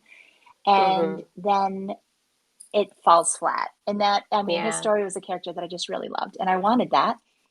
And I just think there's so much confusion surrounding where she is, who she, just Mm-hmm. I think it would be about her. I feel like he Yeah, wrote a lot of definitely. story that he was going to get to if he had time or that he could. I think that Mm-hmm. like anytime you're writing a serial, you always have to land on a mystery. You have to prepare for the next chapter. You have to have Right. mysteries in your pocket in case you need to pull them out later. Yeah. He didn't know if this was going to be serialized for 5 years, 10 years, 20 years. If this was going to be one piece and serialized, Mm-hmm. So I think he kept like kind of putting out these carrots to the audience, and just so many of the carrots were left to rot. I Mm-hmm. think if he'd had the opportunity to really tell Historia's story or Reiner's story, what would that be? So that would be mine, which is a non-Eruri answer at all. But I'm so satisfied with them, and I'm so unsatisfied with her. So, Yeah. Well, I see Tulane has entered the chat. So, ooh, Tulane, what do you have to say? If she can unmute her mic. yes, you are muted. Right. Hello. Hello? Can you hear me? Hi. Hi. Oh, I can hear you. Yay. What I also really love about Eruri is that it's Uh-huh. kind of a ship for the adults, Mm-hmm. We always get all the teenage ships, and yeah, they're not always really well developed. Mm-hmm. And so when we first got more development for Eruri, I was like, yay, we're finally something for us older readers. Yeah, it was kind of a surprise Yeah, too. it's Like, really whoa. I There's didn't really there's expect finally it. someone who's doing this. Yeah. When did you get into Eruri, Tulane? Well, they were. I kind of kept an eye on them from the beginning since uh, Uh-huh. first appeared together. What really stood out to me was that scene in the forest Mm. where Levi had to refill his gas. Mm-hmm. And I was like, oh, he's just trusting Aaron's orders like that. It's really, oh, I was like, oh, at first he was kind of arguing with him, but Mm-hmm. then he was, well, I trust your judgment. And I was like, oh, interesting. Yeah. Yeah, I remember like early on it was that, and then like, I mean, as I said, I got into the fandom like when the No Regrets manga was already being serialized, but like even before that there was like the conversation with Petra that Eren had, and just like there was that hint that like they have this history and that Oh, it's yeah, very yeah. Yeah, I mysterious. remember. That was Yeah. definitely a nice moment too. Mhm. Yeah, I feel like those were kind of like that, yeah, that forest scene and that Petra conversation scene. Those were like kind of the only things Yeah, back in the that day. kind of made the ship exist. Yeah. How did we figure it out? So it, it always makes me wonder if how many people knew in the corps. Yeah. There must have Yeah. been plenty of gossip. They're an open secret. Yeah, I I mean, love how like in there was canon we also decided Yeah. There was a thing with Mikasa. I don't know. It was in some extra material where Levi was like, "No, I'm not going to eat with you guys. I don't feel good after missions." Then Mikasa was Oh, like, "He's lying. He's eating with Erwin." yeah, that was the what was it? It was one of the drama Yeah. CDs, and I can't remember, the title of it. But yeah, they were having like a hot pot party, and they invited Levi, and then he was trying to like excuse himself from it. He was trying to get, or no, I remember now. They were having the hot pot party, and he was saying that he couldn't look at, like, I guess the reason why he didn't want to eat it because he thought it was unsanitary to be like eating like a communal meal together. So he was like coming up with all these excuses, and one of the excuses was like he like something, yeah, he doesn't eat after expeditions or something like that. Yeah. And then yeah, Mikasa called him out. Like, Well, it's yeah, funny because it's Mikasa, because it's the Ackerman thing, yeah. probably. She just knows. Well, like Mikasa and then Eden too. Like he called out Levi in Midnight Sun because like he knew that like Levi. Yeah. What was it? What was it that he said? Oh, it was like Levi was telling Eden, like, don't bring your personal feelings into this. Yeah. And then Eden was like, my personal feelings? What about your personal feelings? Yeah. So, yeah, it's just it's just small things like that. It's like everybody kind of knows Yeah. about them, Like how no many matter what people it is, knew. actually. Yeah, definitely. Not to mention also in the extra material with all the tea, budget going to Levi for his tea. It's like, Yeah. how many people were salty about that? I mean, I love this. You're bringing up Hanshi all the. probably was like, "Hello, tea's not important. I need my research points." It's like that. It's like that. That drill tweet. That's like what is it? Rent is $500 and utilities are $200, and like tea for Levi is like Yeah. $10,000. Like, someone who's good at the economy, please help me. My core is dying. Yeah. That's, that's so funny. I love that you're bringing up all the receipts. It's very nice. Very nice quick fire. Yeah. Well, it looks like we're hitting up against the 2 hour mark. So I think I should maybe shift gears a bit and start getting into all of the final things I want to say. So, Tulane, thank you so much for coming in. Yeah, thank And I'm you going to for cut you off hosting. now. Okay. Yeah, totally. All right. Bye-bye. Bye. All right. So there's just a couple of last things I wanted to touch upon. I think some people in the survey were expressing interest in like having something like this inform them about upcoming events and things of that sort. So I made a list of some things that I know are coming up pretty soon. The first thing is, I'll do this all in chronological order, but I should shout out that Zorthania, who was speaking earlier, she has a stream coming up. I think it's about 6 hours from now. It's really soon. It's at 3 p.m. in her time zone. She's in the mountain time zone in North America. So as I said, I think it's in about 6 hours from right now.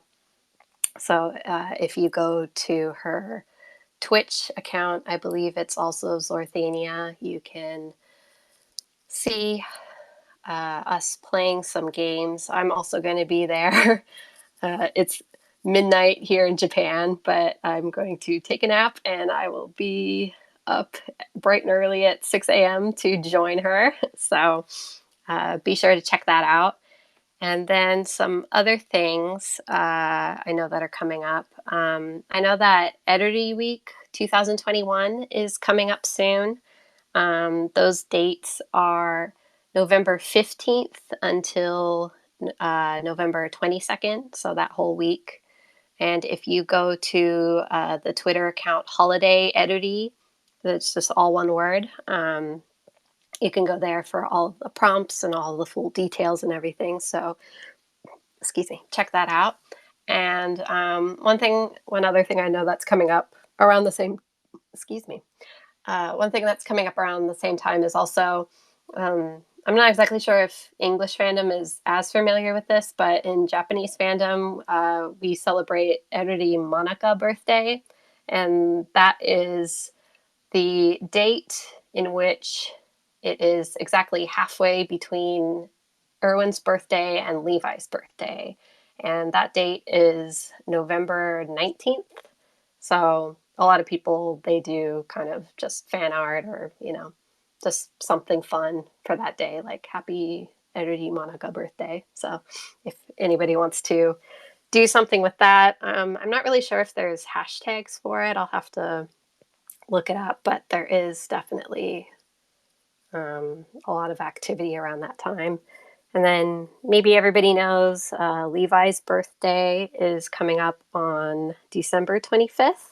So everybody who wants to make Levi birthday content, this is your, I guess, almost 2 month 2 month warning to get cracking on those. And then finally, the other thing that I know is coming up soon is the second annual Eruri Matchmaker. I participated in it last year as a beta reader.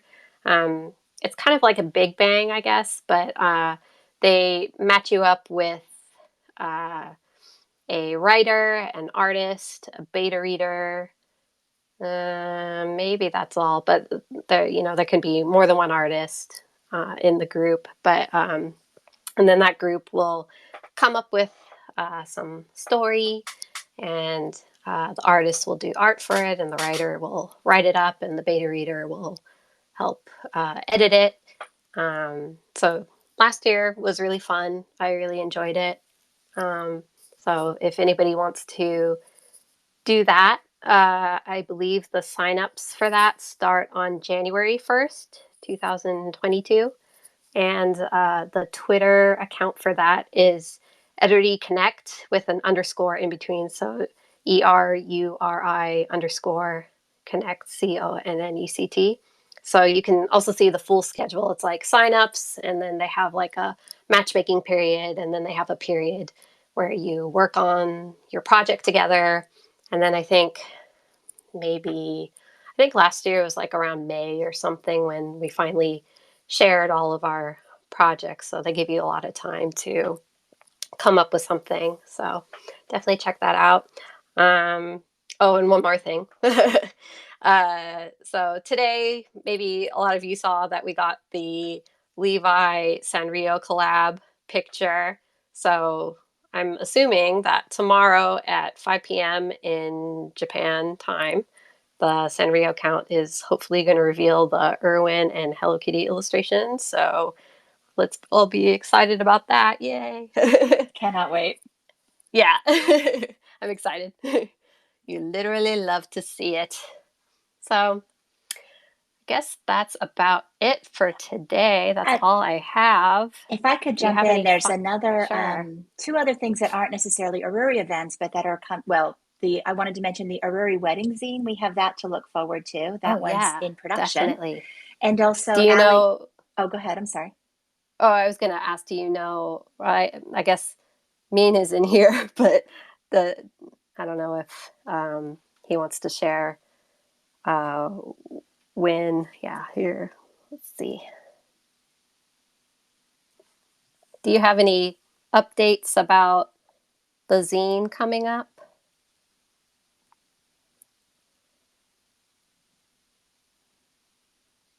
Your mic is muted right now. Oh, I'm so sorry. Hello, you Yeah, two. do you have any updates on that? Yeah, actually, well, we're looking forward to winter pre-orders. We're thinking that the pre-orders are going to be open all of December. Nice. Likely running down to Levi's birthday too, so we might do a special birthday event. Exciting. Yeah. I want to thank you guys for organizing this. This was really delightful. I'm so sorry. Oh, thank you so much I for sound so listening. stoned. I just woke up, but it's been Thank great. you for organizing the wedding zine, because I can't wait to Yeah. see that. It's going to And be thank you for fantastic. all love your that. services to the fandoms. I would not have organized this had it not been Oh my for gosh, everything that you you guys have too. done together. Every time someone says that, I'm like, no, you. All right. Well, thank you so much for that. I'll cut him And off one other here. thing I wanted to mention too is that Ali Manrick is doing SNK, or doing an interest check for an SNK Veteran Secret Santa, which this would be the Ooh. third one of that. And while that's not Eruri focused, it is veteran focused. And that's Mm-hmm. always been fun in the past. So I would love to see that happen again this year. Oh, yeah. I haven't done that before. That kind of sounds interesting to me. All right. Do you have any final thoughts for No, I'm just today? very appreciative of you allowing me to be your guest and to really enjoy these Yeah. last 2 hours. This was a lot of fun. I've just really appreciate it. I hope you organize more of them, and I'd love to listen along. And I would love to see you do more of this. Oh, thank you. Yeah, it seems like it went pretty well. I managed to say what I wanted to say without fainting or yeah. Well, I mean, it was nice because yeah, it's just like this whole spaces thing. It's like an open mic night. You know, you can just kind of walk in off the street and you can talk into the microphone and maybe people will listen. Mhm. And so I'm definitely blown away, like way beyond expectation. So many people are listening in, and I really appreciate every one of you for coming in and listening. It was fun, and everyone is very nice. And I think the having people talk worked out pretty good. I was kind of worried it would be chaotic, but No, that was um, amazing. yeah, it really worked out well. So yeah, I appreciate everybody who tried to dial in and give their thoughts about the different topics. But yeah, if I decide to do this again, I still have some content from the surveys, and um, you know, we can have different themes perhaps, and maybe I'll invite different guests according to their different strengths. Mom Taku is a long timer like me, so that's kind of why I invited you for this first one. So if anybody has any, special interests or special knowledge, definitely hit me up. We can talk about something else that's interesting. Yeah, a translator episode would be interesting with some of the translators and Yeah, for sure. lots of different A topics. merch episode or Yes, the events series, a episode. how to get the merch episode would be especially Yeah, interesting right now. Everybody's dying to get the some of the merchandise coming out definitely. now, and it's Yeah, and I don't know so much about that because like I live here, so like every time somebody asks me, I'm just like, oh well, I just go to the website and it's domestic shipping only, so then I don't know how to help you. I'm sorry. well, But yeah, buy definitely there. anybody who wants that merch. Buy E is your friend, and if Buy E doesn't do it, then there's the other. What is it? Tenzo. Tenzo. I've been able to Mm, purchase anything I want. It's expensive, but Tenzo, I think, especially gives you a Japanese mailing address, so you can have it locally mailed to your Japanese box, and then they'll ship it to oh, you the rest of the nice. way. So Well, there that's are good to know. options. We can, if it becomes available online, you can get the merchandise. So It can be it done. can be done. It's not fun and Yeah. it's expensive, but I do At love least it's how. probably better than like buying from resellers Oh who, yeah. yeah, jack up all the prices and. Well, there's no question at all about what you're going to pay when you do it this way. And I know I recently ordered the Mm-hmm. plum wines. Do you remember the plum wines from Oh 2016? yeah. They were on Mm-hmm. my wish list for years. The minute they came out, it was like Levi and Erwin on a date with, I mean, it literally was Levi with Petra and Orleo in the background on a date. Uh-huh.